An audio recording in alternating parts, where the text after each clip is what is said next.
हरे Krishna Krishna conscious books YouTube channel में आपका स्वागत है। हम रीड कर रहे श्रील प्रभुपाद लीलामृत का द्वितीय भाग।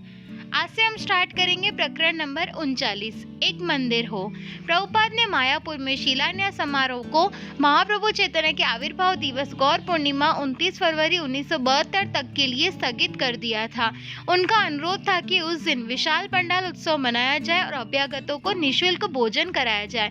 उनके संसार भर के शिष्यों को भी उस दिन आना था। मेरी बड़ी इच्छा है कि इस वर्ष यह उत्सव मैं अपने सभी शिष्यों के साथ मनाऊं। यह बहुत महत्वपूर्ण दिवस है और इसे मनाना श्रील भक्ति विनोद ठाकुर और उनके पुत्र श्रील भक्ति सिद्धांत सरस्वती ठाकुर की महती सेवा होगी।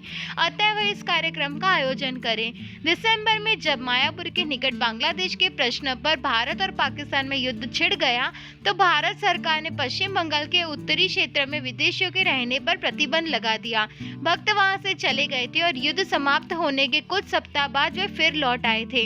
उत्सव के आयोजन में वे बराबर लगे रहे थे और गौर पूर्णिमा के कुछ दिन पूर्व प्रभुपाद उनके साथ रहने के लिए वहां पहुंच गए थे।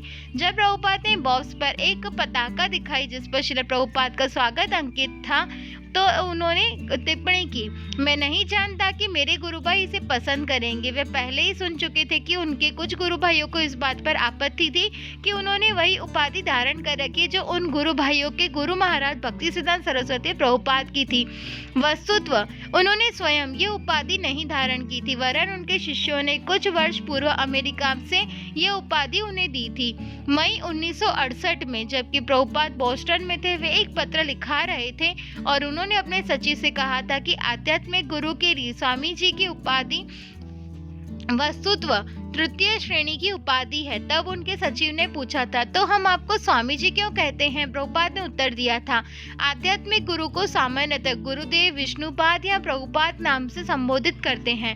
उनके सचिव ने पूछा था, तो क्या हम आपको प्रभुपाद कह सकते हैं? प्रभुपाद ने उत्तर दिया था, हाँ। तभी से उनके शिष्य स्वामी जी की बजाय उन्हें प्रभुपाद कहने लगे थे। एक शिष्य ने उनसे प्रभुपाद शब्द का अर्थ पूछा था और इस विषय पर बैक टू गॉड पत्रिका में प्रभुपाद शीर्षक से एक वक्तव्य प्रकाशित कराया था।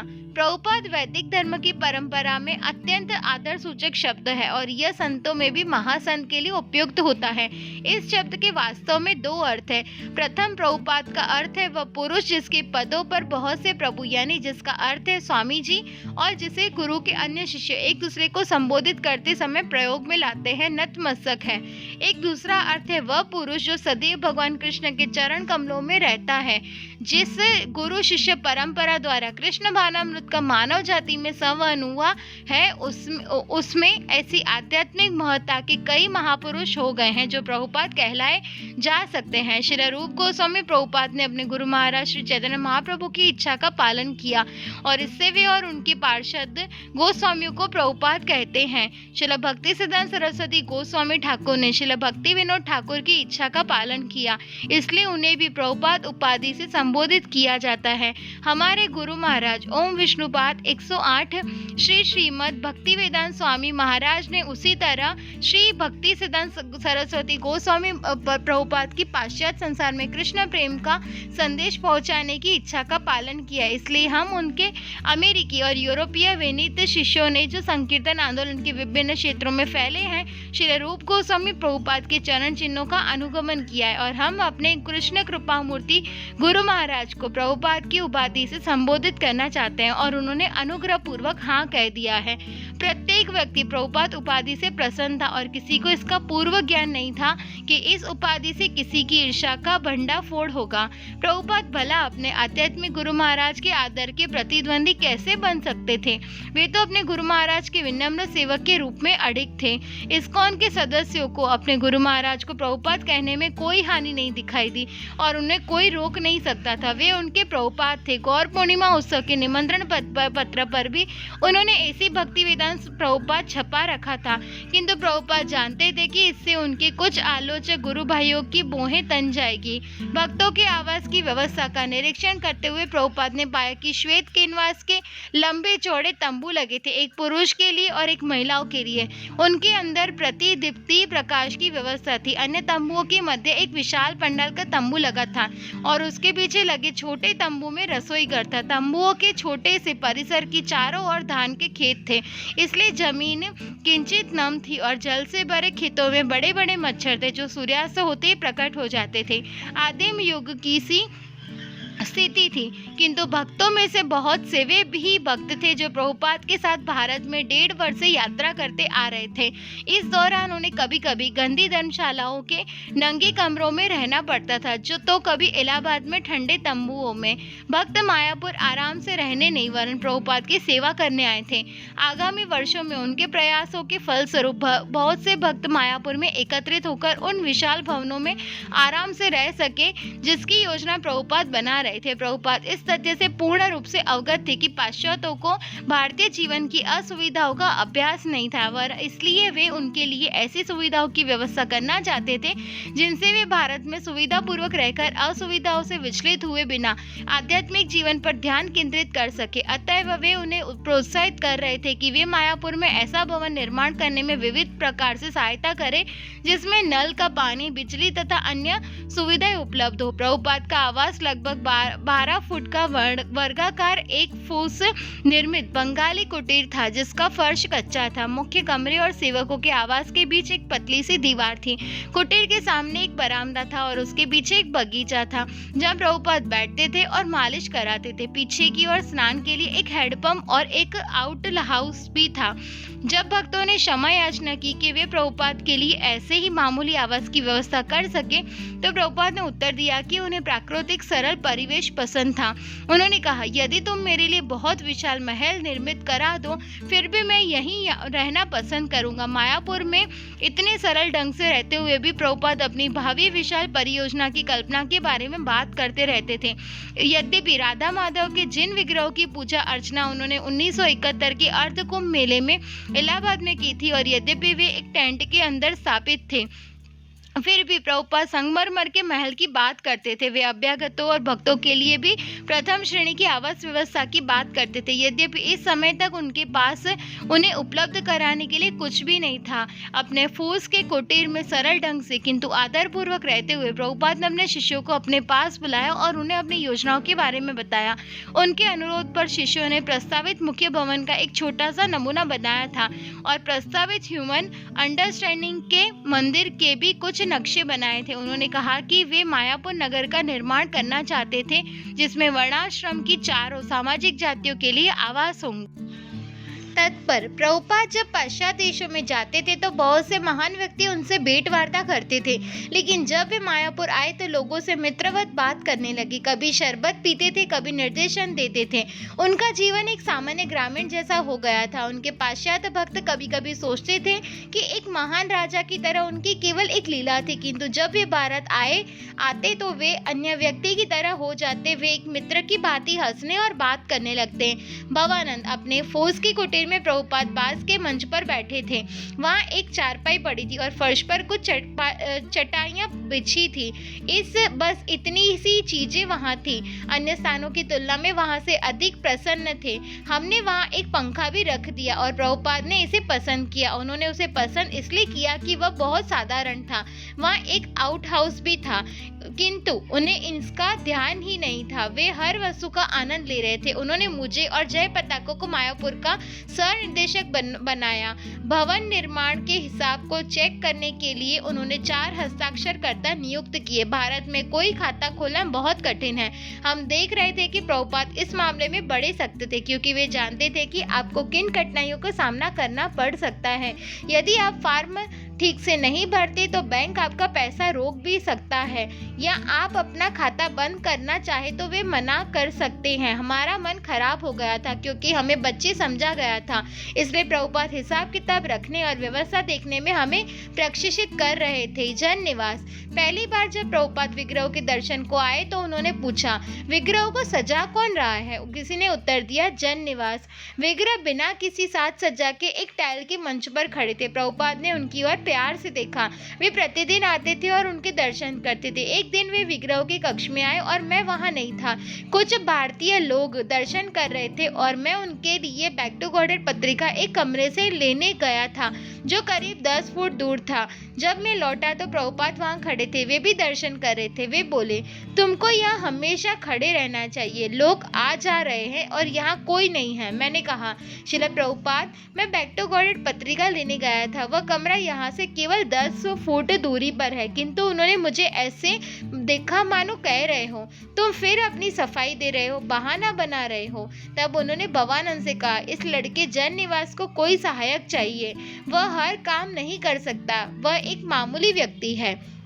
5 दिवसीय गौर पूर्णिमा उत्सव में 24 घंटे कीर्तन की व्यवस्था थी, जिसमें भक्तों के दल को 2-2 घंटे पर पाली बदलकर कीर्तन करना था। प्रतिदिन प्रातःकाल भक्तों का मुख्य दल कीर्तन का जुलूस बनाकर निकलता और नवद्वीप के पवित्र स्थानों की परिक्रमा करता हुआ जाता। वे स्थान थे वह नीम का वृक्ष जिसके नीचे महाप्रभु चैतन्य का आविर्भाव हुआ था, श्रीनिवास आचार्य का निवास, जहाँ महाप्रभु चैतन्य और उनके पार्षद रात में कीर्तन किया करते थे। वह स्थान जहाँ काजी ने महाप्रभु चैतन्य के संकीर्तन को रोकने का प्रयत्न किया था, भक्ति विनोद ठाकुर का निवास। प्रभुपाद ने भक्तों को बताया था कि भक्ति विनोद ठाकुर प्रायः अपने इस मकान के सामने खड़े होकर जलांगी के उस पार देखा करते थे, जहां अब प्रभुपाद की अपनी जमीन थी। दिन भर और विशेषकर शाम को भक्तों का दल पीली धारी वाले पंडाल के मंच पर जमा रहता था और राधा माधव एक पारंपरिक बंगाली सिंहासन के मध्य में आसीन थे, जो रंगीन पत्तियों और पुष्पमालाओं से आच्छादित कदली खंभों से बनाया गया था। सार्वजनिक भाषण का अधिकतर कार्य प्रभुपाद अपने शिष्यों से कराते थे। अच्युतानंद स्वामी, जो बंगाली में बोलते थे, मुख्य वक्ता होते थे। सैकड़ों लोगों ने आने जाने का तांता लगा रहता था और भक्तजन उनको बैक टू गॉडेड पत्रिका का अंग्रेजी, बंगाली या हिंदी संस्करण देते रहते थे। शाम को वे एक स्लाइड शो या चलचित्र दिखाते थे। प्रभुपाद अपनी खिड़की से प्रसाद का वितरण देखकर बहुत प्रसन्न होते थे। सैकड़ों ग्रामीण लंबी पंक्तियों में पालथी मारे हुए गोल पत्तलों में खिचड़ी खाते थे। प्रभुपाद ने अपने शिष्यों से कहा, इसे हमेशा चालू रखो, प्रसाद का वितरण हमेशा करते रहो। भवन के न होते हुए भी प्रभुपाद का मायापुर में प्रचार महत्वपूर्ण था। आसपास के अन्य मठ भी गौर पूर्णिमा उत्सव मना रहे थे, जिसमें अधिकतर कलकत्ता की विधवाएं शुल्क लेकर कुछ दिन के लिए मंदिर में ठहराई जाती थी, जहां वे नवद्वीप के पवित्र स्थानों का दर्शन करती थी। किंतु प्रभुपाद का पंडाल का कार्यक्रम अत्यंत जोरदार था और सर्वाधिक संख्या में दर्शकों को आकृष्ट कर रहा था। प्रभुपाद ने कहा कि चैतन्य महाप्रभु के जन्म स्थान का धर्मोपदेश के बिना कोई अर्थ नहीं था। इस समय के अतिरिक्त साल भर मायापुर बहुत कम लोग आते थे। प्रभुपाद ने पूछा, अधिक महत्वपूर्ण क्या है, महाप्रभु चैतन्य का जन्म स्थान या उनके कार्यकलाप? अधिक महत्वपूर्ण थे उनके कार्यकलाप। उनके कार्यकलाप उनके जन्म या जन्म स्थान से अधिक महत्वपूर्ण थे। भगवान चैतन्य महाप्रभु के कार्यकलाप थे हरे कृष्ण मंत्र का कीर्तन या कृष्ण के प्रेम का लोगों में वितरण। मायापुर में भक्तों का भी यही कार्य होना चाहिए।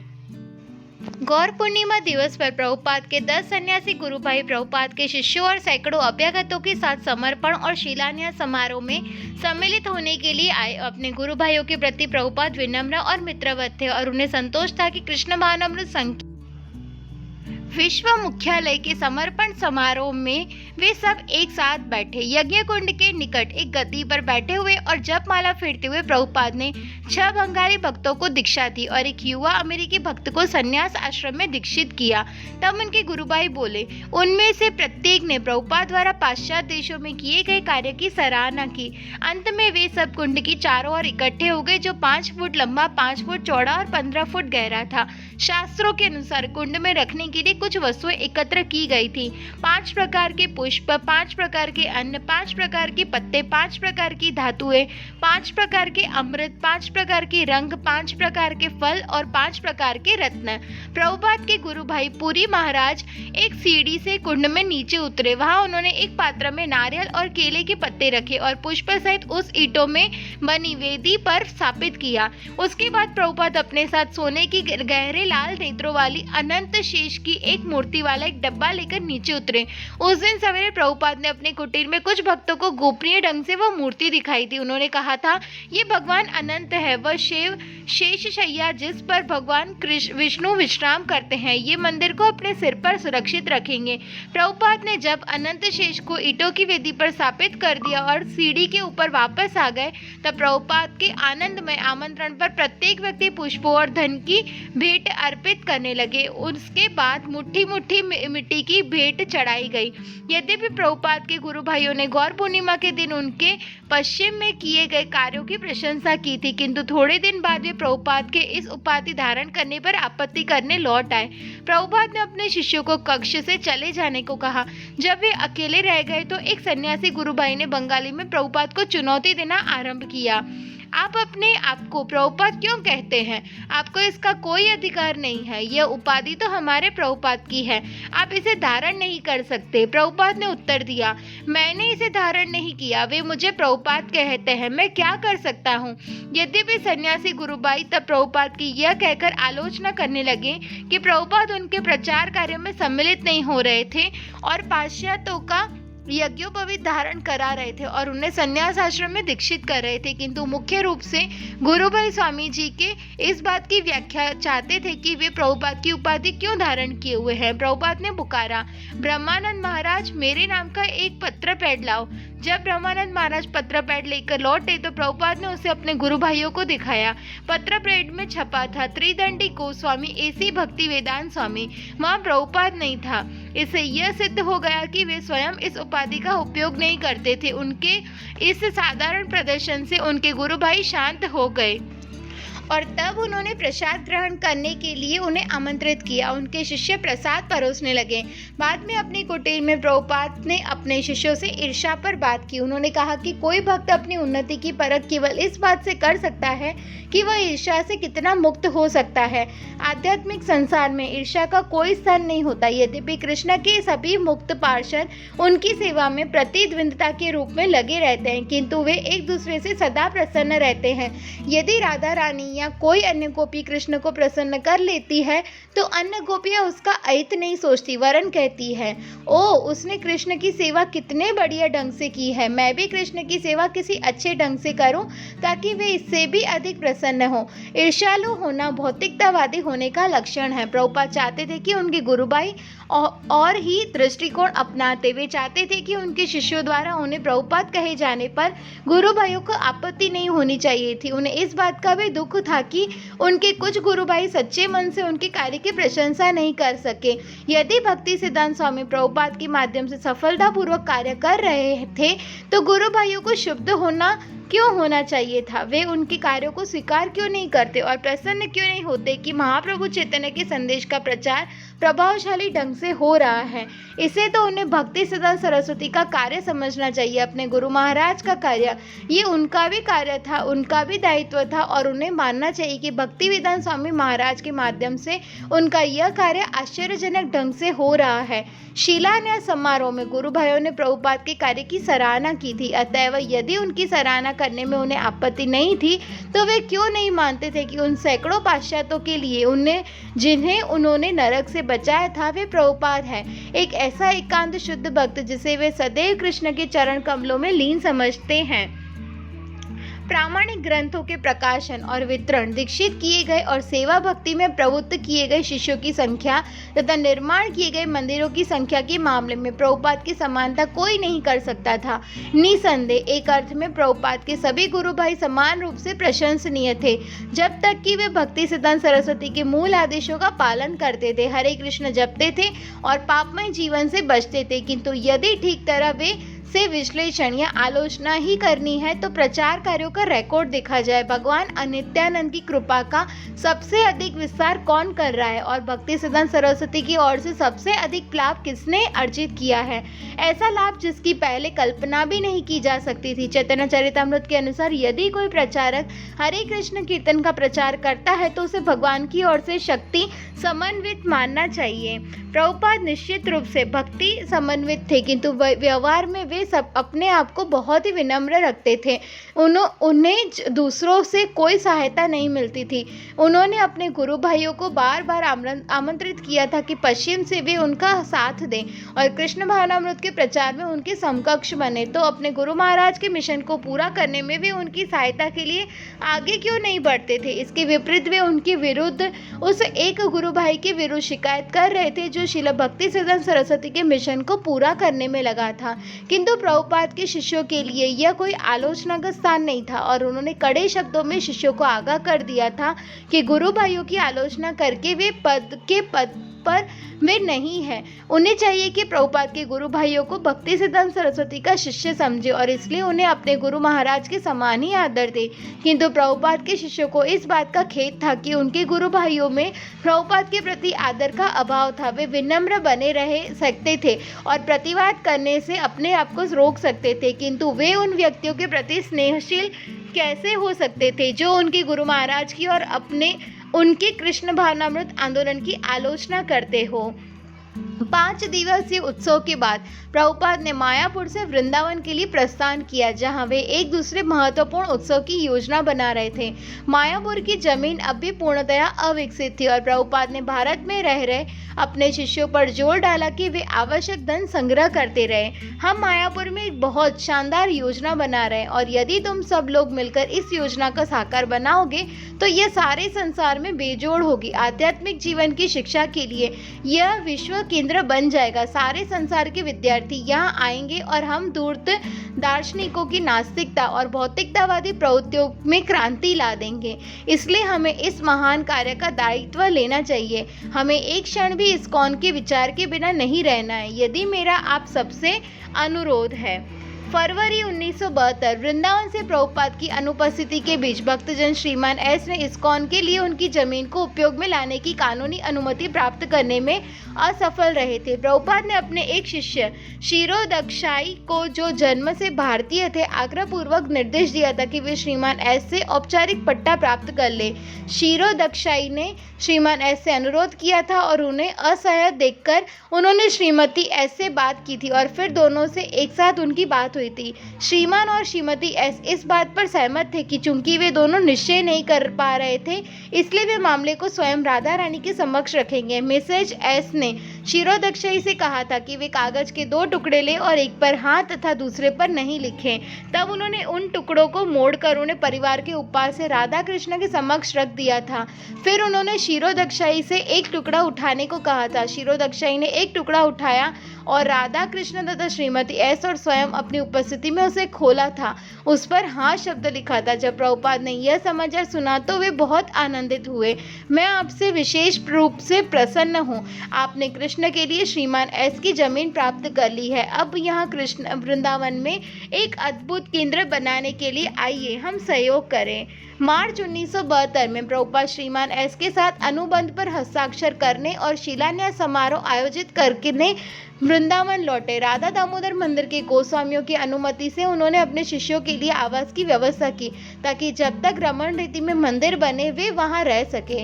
यमुना, ऐसा हुआ कि ठीक उसी समय जब उस दिन सवेरे गोस्वामी लोग राधा दामोदर मंदिर के कमरों में शिष्यों के रहने के लिए अनुबंध पत्र पर हस्ताक्षर करने वाले थे, तभी बिजली चली गई। प्रभुपाद के सचिव के पास बिजली से चलने वाली केवल एक टंकण मशीन थी, इसलिए मैंने प्रभुपाद को स्मरण कराया कि मैं सुलेख में प्रशिक्षित थी। मेरे पास मेरे कलम थे, इसलिए प्रभुपाद ने तुरंत अपना वांछनीय मसौदा तैयार किया और मैं उसे लेकर एक दूसरे कमरे में गई। वहां बैठकर मैंने मसौदे को हाथ से लिख डाला और प्रत्येक कैपिटल अक्षर को सुनहरे रंग में अलंकृत भी कर दिया।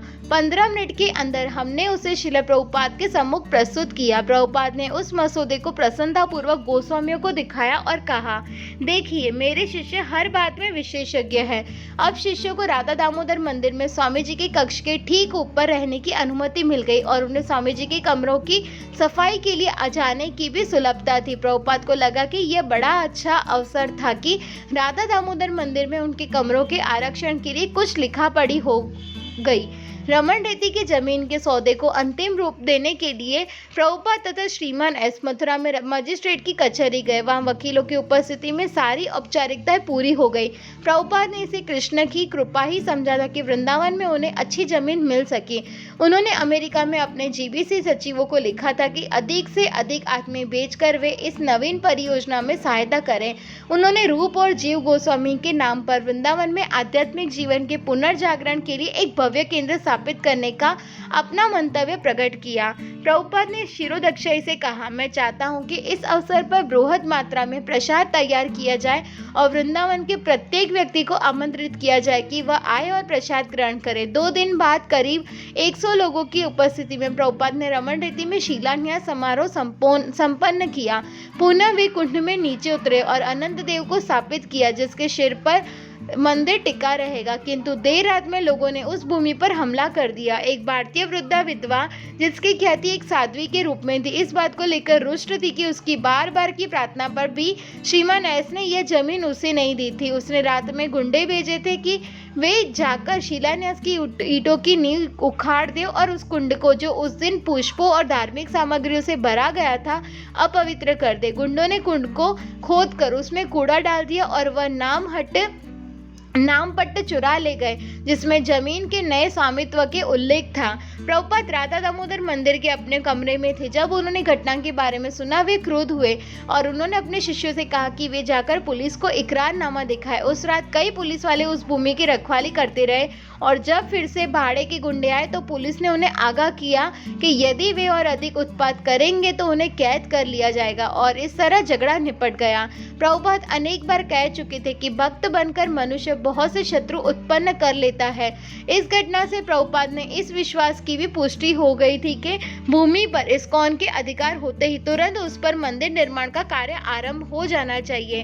कम से कम उस भूमि को बाढ़ से घेरकर उस पर झोपड़ियां बना देनी चाहिए और मंदिर निर्माण की तैयारी करते हुए उसमें रहने लग जाना चाहिए। तेजस प्रभुपाद ने कहा, यह कृष्ण बलराम मंदिर होगा। हमें ठीक से पता नहीं था कि क्या हो रहा है। हम सभी सोचते थे कि वह बहुत दूर है, किंतु वह सचमुच रमन रेती थी जहाँ कोई नहीं रहता था। वह एकदम एकांत स्थल था, वहाँ केवल बहुत से डाकू रहते थे। हमने सोचा यदि वहाँ हमारा मंदिर बनेगा तो कभी कोई नहीं जाएगा, किंतु प्रभुपाद बोले, यहाँ कहीं भी कृष्ण है, वहाँ सभी लोग आएंगे। प्रभुपाद के सचिव श्याम सुंदर ने अपने एक गुरु भाई को नई प्राप्त की गई वृंदावन की जायदाद के बारे में लिखा।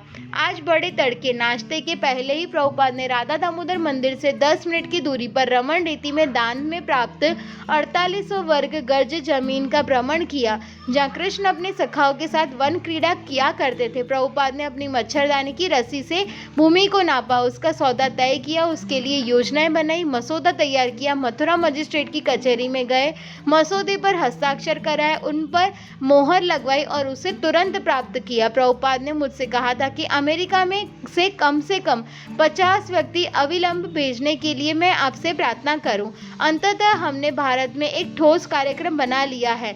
मायापुर, वृंदावन और बंबई की विशाल योजनाओं के रूप में सारी जमीनें प्राप्त कर ली गई हैं, योजनाएं बन गई है और यह सब अकेले प्रभुपाद के हाथों हुआ है।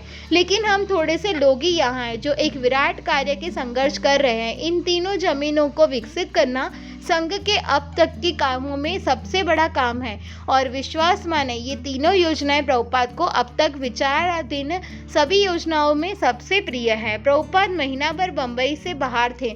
उन्होंने बंबई 10 फरवरी को छोड़ा था और इस बीच 50,000 रुपए का भुगतान ठीक ढंग से कर दिया गया था। धीरे धीरे कुछ भक्त जुहू के भूखंड पर पहुंच गए थे और एक तंबू में रहने लगे थे। रात में चूहे और मच्छर भक्तों की नींद में बाधा डालते थे। आवश्यकता से अधिक उगे घास पात को साफ करते समय भक्तों को बहुत सारी खाली शराब की बोतलें और उस पर बहते मल के नाले मिले। प्रभुपाद के बिना भक्तों का उत्साह ढीला पड़ने जा लगा था, किंतु तभी ब्रह्मानंद स्वामी कलकत्ता से, जहां वे श्रील प्रभुपाद के साथ थे, आ गए। ब्रह्मानंद स्वामी उत्साह से भरे थे और उन्होंने बंबई के भक्तों को नई प्रेरणा दी। उन्होंने भक्तों से कहा कि तुम लोगों को अविलंब जमीन साफ करके पंडाल लगाना है। ब्रह्मानंद स्वामी ने पंडाल कार्यक्रम का आयोजन पहले कभी नहीं किया था। उन्होंने एक ठेकेदार को ठेका दिया कि वह भक्तों के लिए चटाइयों की झोपड़ियां बनाए और उत्सव के लिए तंबू लगाए, लेकिन यह सब उत्सव शुरू होने के पहले भक्तों को जमीन साफ करनी थी। श्रीमान सेठी ने, जो एक पड़ोसी और संघ के आजीवन सदस्य थे, झाड़ियां और घास फूस काटने के लिए एक कर्मी दल किराए पर लगा दिया और बंबई के अन्य कई आजीवन सदस्य और मित्र सहायता के लिए आगे आए। श्रीमान एन ने भी अपने एक सहायक श्रीमान मातर को मैदान की सफाई में लगे मजदूरों की देखभाल के लिए भेज दिया। प्रभुपाद के लौटने की तैयारी में भक्त भी काम में लग गए। श्री श्री राधा रास बिहारी के विग्रह एक टैक्सी द्वारा अनेक भक्तों की गोद में सवार हरे कृष्ण लैंड में पहुंच गए। पहले भी उनके स्थान में परिवर्तन हुआ था और इस बार उनका आवास तंबू था। पहली बार वे बंबई के भक्तों के साथ बंबई के क्रॉस मैदान में संपन्न पंडाल कार्यक्रम में आए थे। उस अवसर पर चौपाटी समुद्र तट पर एक जुलूस निकला गया तो और जब भक्तगण पहुंचे थे तब राधा रास बिहारी सुंदर परिधान पहने अलंकृत और सजी सजाई पालकी में आसीन उनकी प्रतीक्षा कर रहे थे। कृष्ण श्वेत संगमरमर के थे और हाथ में चांदी की बांसुरी लिए थे। राधा रानी का दाहिना हाथ आगे की ओर उठा हुआ था, वरदान की मुद्रा में था।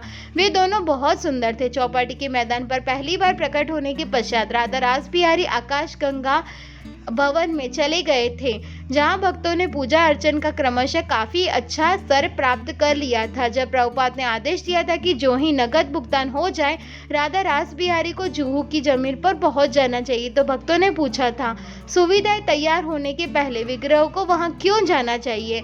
क्या उन्हें मंदिर बनने तक प्रतीक्षा नहीं करनी चाहिए? प्रभुपाद ने उत्तर दिया, जब किसी विग्रह की किसी जायदाद पर स्थापना हो जाती है तो उसे कोई हटाएगा नहीं। राधा रास बिहारी की पूजा अर्चना समुचित ढंग से हो, इसका औरों की अपेक्षा प्रभुपाद को अधिक ध्यान था, किंतु इस समय उनका जोर जमीन प्राप्त करने पर था। उन्होंने तर्क दिया कि राधा रास बिहारी को अंततः वे मंदिर और राज सिंहासन किसी प्रकार दे सकेंगे जब तक कि वे स्वयं हरे कृष्ण लैंड पर अपना अधिवास बनाकर उस पर अपना स्वामित्व न स्थापित करें।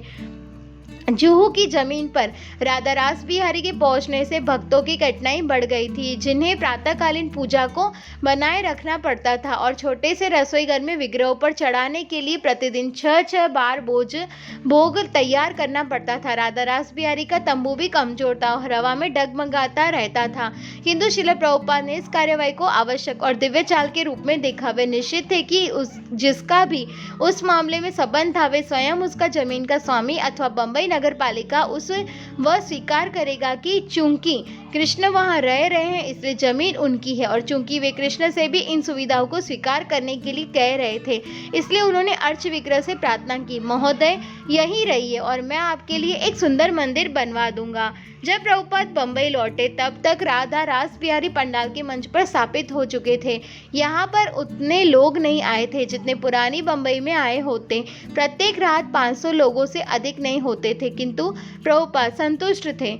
यह उत्सव उनकी निजी जायदाद में आयोजित था और यह तो अभी शुभारंभ ही था। हर शाम को प्रभुपाद पंडाल में व्याख्यान देते, कीर्तन में शामिल होते और राधा रास बिहारी की आरती करते। पंचद्रविड़ स्वामी ने 5 टन दाल, चावल और आटा का अनुदान प्राप्त किया था और भक्तजन नियमित रूप से 125 लोगों के लिए खिचड़ी का निःशुल्क प्रसाद तैयार करते थे। शाम को स्वयं प्रभुपाद विग्रहों के थाल उठाकर हलवा का वितरण करते थे और उस प्रसाद को प्राप्त करने के लिए भीड़, जिसमें नगर के धनी व्यवसायी और उनकी पत्नियां भी होती थी, आपस में धक्कम धक्का करते थे। प्रभुपाद को उत्सव इतना पसंद आया कि उन्होंने भक्तों को उसे स्थायी रूप में बनाए रखने के लिए पंडाल की व्यवस्था करने को कहा। अन्य भक्तों की तरह प्रभुपाद भी उसी भूखंड पर एक तंबू में तब तक रहे जब तक कि एक श्रीमान आचार्य ने, जो उसी जायदाद के पिछले हिस्से में अपेक्षया अधिक अनुकूल किराएदार की तरह रह रहे थे, उन्हें अपने घर में रहने के लिए आमंत्रित नहीं किया। जुहू पहुंचने के कुछ दिन के अंदर प्रभुपाद भूमि पूजन और शिलान्यास के लिए तैयार हो गए। जमीन पर कब्जा पाने की यह उनकी अगली चाल थी, किंतु यह एक कदम चाल से भी कुछ बढ़कर था, क्योंकि वे चाहते थे कि मंदिर जितना शीघ्र हो सके बन जाए। राधा रास बिहारी को एक टेंट में खड़े नहीं रहना था, वरन उन्हें संगमरमर के मंच पर चांदी और सागौर के सिंहासन पर आसीन करना था। उन्हें 2 गोपियां ललिता और विशाखा के विग्रहों से घिरा होना चाहिए और उनके मंदिर के संगमरमर का गुंबद 100 फुट से अधिक ऊंचा होना चाहिए। हजारों लोगों को वहां प्रतिदिन दर्शन और प्रसाद के लिए आना चाहिए। एक दिन उत्सव के कार्यकलापों के बीच हरे कृष्ण लैंड के भक्तों के साथ लेकर प्रभुपाद ने सीधे साधे समारोह में शिलान्यास संपन्न किया।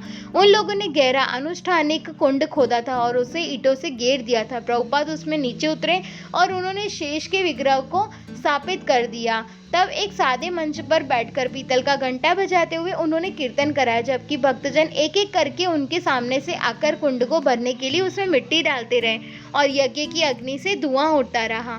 प्रभुपाद यह जानकर क्रुद्ध हुए कि ब्रह्मानंद स्वामी पंडाल निर्माण के लिए ठेकेदार को 40,000 रुपए देने को राजी हो गए थे।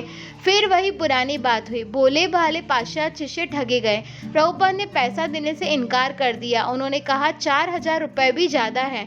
जब ठेकेदार उनसे मिलने आए तो प्रभुपाद ने उनसे कह दिया कि उनके पास पैसे नहीं है और ठेकेदारों को 4,000 रुपए से संतोष करना चाहिए। उन लोगों ने प्रतिवाद किया, लेकिन प्रभुपाद क्रुद्ध हो उठे और आग्रहपूर्वक बोले, इसे स्वीकार करो, इसमें भी तुम्हें 500% का लाभ है। प्रभुपाद ने बाद में कहा, वे जो ही हम लोगों को देखते हैं तो कहने लगते हैं, ये अमेरिकी, इनके पास बहुत पैसा है, भारत में हमारा काम चल रहा है, किंतु जहाँ तक पैसे खर्च करने की बात है उसका 50% तुम अमेरिकनों के अनुभवहीन होने के कारण नष्ट हो रहा है। किया क्या जाए, ये भारतीय तुम्हारा पैसा जाते हैं, अतः वे बुरी तरह ठगते हैं। पंडाल उत्सव के दौरान पड़ोस में रहने वालों को कीर्तन के लाउड स्पीकरों से बड़ी बाधा पहुंचती थी। वे पहले ही क्षुब्ध थे कि उनके मकान मालिक श्रीमान एन कोठरियों भी की मरम्मत कराने में बहुत सुस्त थे और मरम्मत के न होने से उन्हें कभी कभी सप्ताह भर नल से पानी नहीं मिल पाता था। 20 से अधिक अमेरिकी भक्तों के साथ रहने के विवश होने से उनका असंतोष और भी बढ़ गया था। कुछ पड़ोसी धर्म परिवर्तन से ईसाई बने हुए थे, इसलिए वैष्णव मत के प्रति उनकी सहानुभूति नहीं थी। उन्हें यह भी डर था कि उनके बच्चे कहीं फिर हिंदू न बना लिए जाए। कुछ किराएदारों को शिकायत थी कि भक्तजन उनके निजी जीवन में बाधक हो रहे हैं। कुछ उनकी आलोचना उनके आपस में तर्क वितर्क करने के लिए कारण करते हैं और अन्य कुछ इसलिए आलोचना करते हैं कि अविवाहित पुरुष और स्त्रियां उनके बिल्कुल पड़ोस में रह रहे थे, भले ही उनके रहने के लिए स्थान अलग हो। किंतु कुछ पड़ोसियों की समझ में यह बात आ रही थी कि पाश्चात्य वैष्णव पूरी निष्ठा से राधा और कृष्ण की उपासना के लिए संघर्षरत थे। जो भी हो, कोई भी किराएदार प्रभुपाद की आलोचना नहीं करता था और जब वे उपस्थित होते थे तो यदि कोई झंझट हुई भी तो वे उनका समाधान कर देते थे। किंतु प्रभुपाद जानते थे कि उनके जाने के बाद स्थिति आसानी से विस्फोटक हो सकती थी।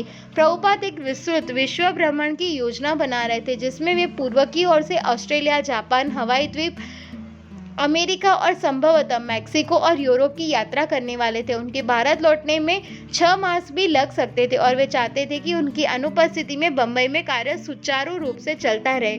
प्रभुपाद के प्रस्थान के कुछ दिन पहले मधु द्विष स्वामी ने शिकायत की, यहाँ मैं कोई उत्साह नहीं अनुभव करता हूँ, मुझे लगता है कि मुझे कुछ परिवर्तन की आवश्यकता है। प्रभुपाद ने पूछा कि वे कहाँ जाना चाहते थे और मधु द्विष ने उत्तर दिया कि वे ऑस्ट्रेलिया जाने के बारे में सोच रहे हैं। प्रभुपाद बोले, हाँ मैं वहाँ जा रहा हूँ, आप भी चले। ब्रह्मानंद स्वामी ने प्रभुपाद को बताया था कि उनकी अनुपस्थिति के कारण नैरोबी में धर्मोपदेश ढीला पड़ रहा था और प्रभुपाद सहमत हो गए कि ब्रह्मानंद स्वामी को अपने कार्य पर वहाँ लौट जाना चाहिए।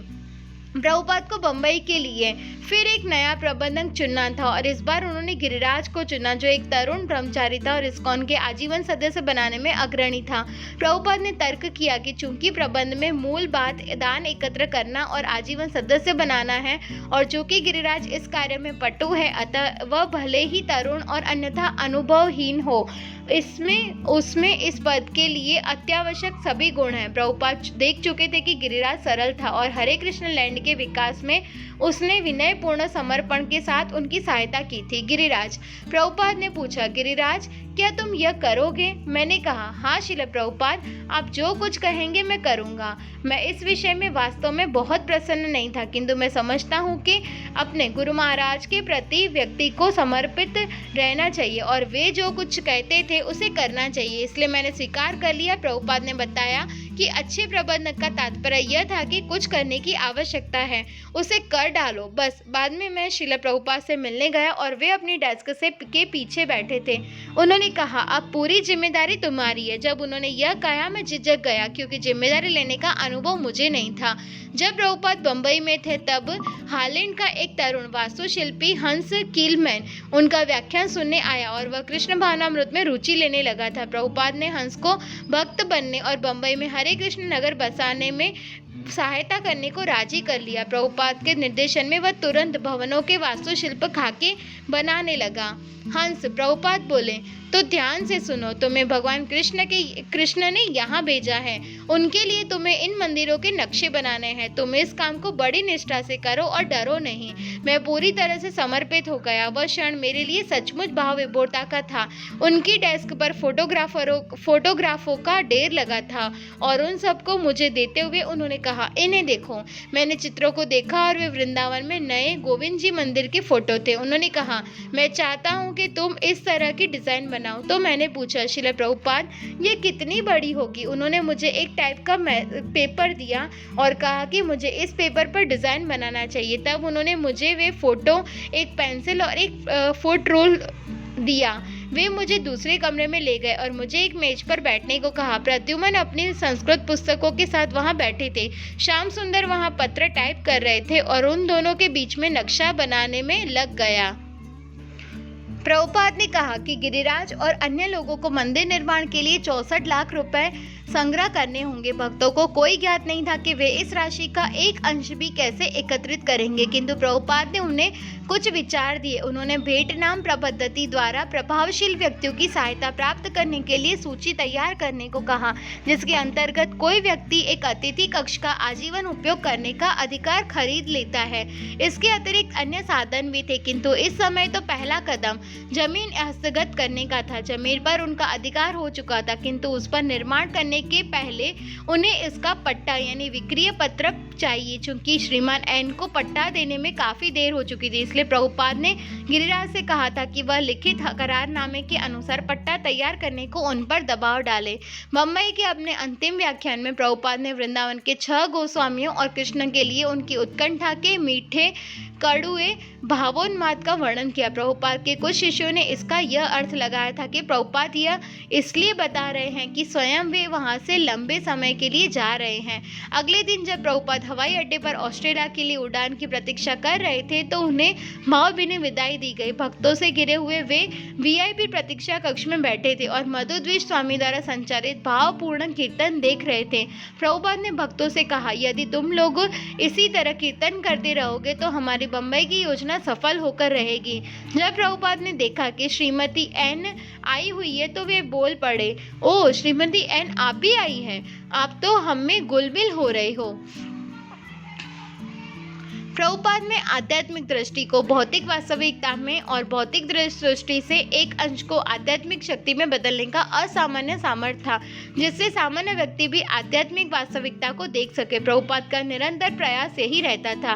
प्रायः एक आध्यात्मवादी भौतिक संसार के व्यवहारों से संबंध रखने में हिचकिचाता है और डरता है कि इनसे कहीं उसमें आध्यात्मिक दुर्बलता न आ जाए। अतः वैदिक आदेश है कि आध्यात्मवादी और धन और भौतिकतावादी व्यक्तियों की संगत से बचे, किंतु प्रभुपाद ने श्रील रूप गोस्वामी के बताए सिद्धांतों का अनुसरण करते हुए देखा कि प्रत्येक भौतिक वस्तु में शक्ति है कि वह कृष्ण की सेवा में प्रयुक्त की जा सके और इस तरह अपनी दिव्य प्रकृति पुनः प्राप्त कर ले। इस सिद्धांत का पालन करते हुए कोई भी कुशल भक्त ऊपर से भौतिक जगत में कार्य करते हुए सदैव आध्यात्मिक शक्ति से अपना संपर्क बनाए रख सकता है। ऐसे भक्त के लिए कुछ भी भौतिक नहीं है। वैदिक शास्त्रों में परम भक्त नारद मुनि को चिंतामणि कहे गए हैं, क्योंकि वे भौतिकतावादी व्यक्तियों को भक्तों में बदलने की क्षमता रखते थे। जिस प्रकार चिंतामणि लोहे को सोने में बदल देती है, उसी तरह नारद पशु तुल्य व्याध को शुद्ध वैष्णव में बदल सकते थे।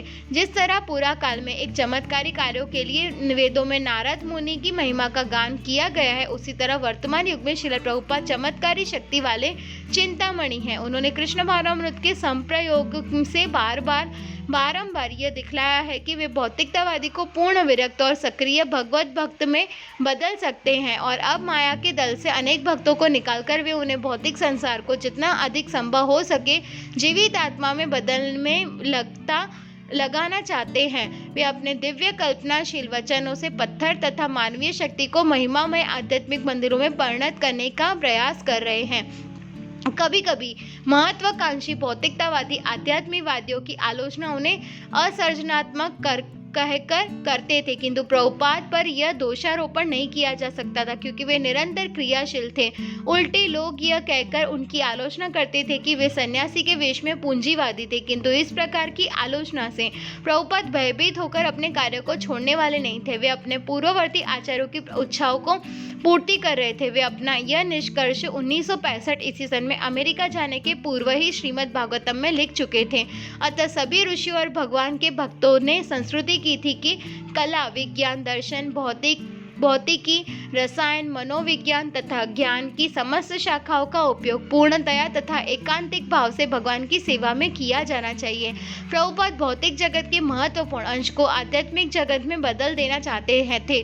जुहू में आध्यात्मिक नगरी बनाने के प्रयास में वे अनुभव कर रहे थे कि माया के विरुद्ध एक महान प्रहार करने जा रहे हैं। कुछ ही महीनों में उनके उलझने और बाधाएं उनकी योजनाओं को बिगाड़ चुकी थी और अनेक कठिनाइयां आने वाली थी। कभी तो युद्ध आरंभ ही हुआ था।